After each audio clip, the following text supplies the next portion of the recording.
Courtney Bowen of First Presbyterian Church in Jackson, Tennessee, and we are trying something new today. During this time of social distancing and quarantining, we've been putting out daily devotionals and an online Bible study and live stream worship. We've been talking about ways to, continue learning about our faith and connecting with one another and, just learning and growing.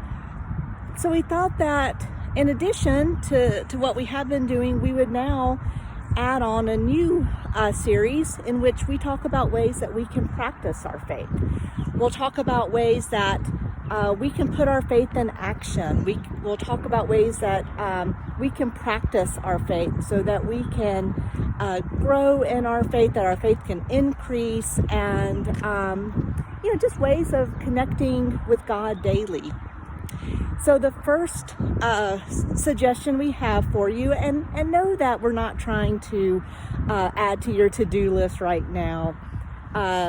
This is meant to be helpful. So if it's not, then just ignore it.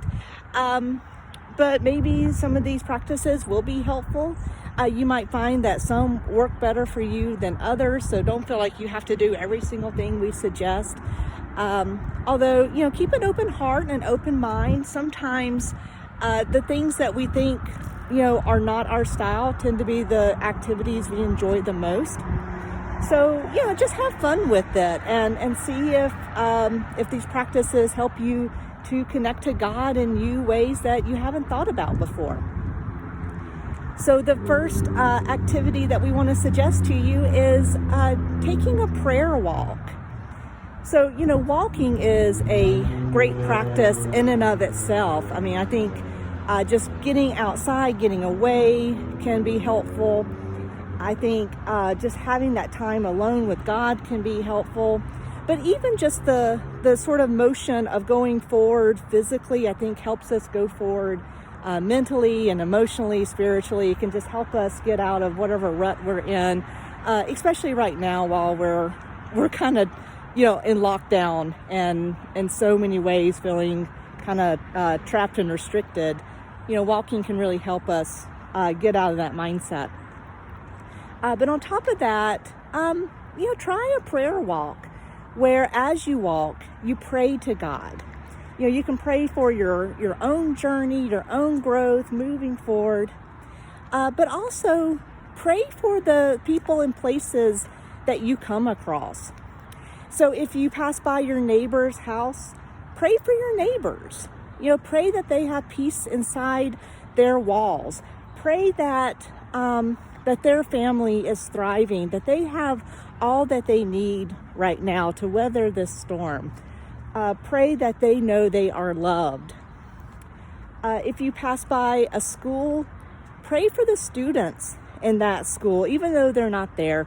Pray that they are continuing to learn and to grow. Pray that that they are looking forward to coming back together, that they are still finding ways to connect with their friends and grow socially. And also pray for the high school seniors and the other students who are going to be missing out on so many of the milestones that we all look forward to, the graduations and proms and all that kind of stuff. Pray that, that they will find other ways to connect and to find meaning and significance during this time. If you come past a church, I encourage you to pray for that church. Pray that they are finding ways to still connect, that they are finding ways to continue being the body of Christ even as we are separated.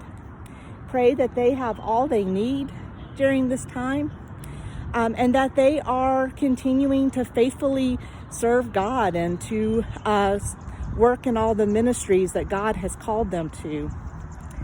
If you pass by small businesses, pray for them as well, especially as they are so hard hit during this time. Pray for their well-being. Pray that this will be short-lived and that there will be a quick recovery.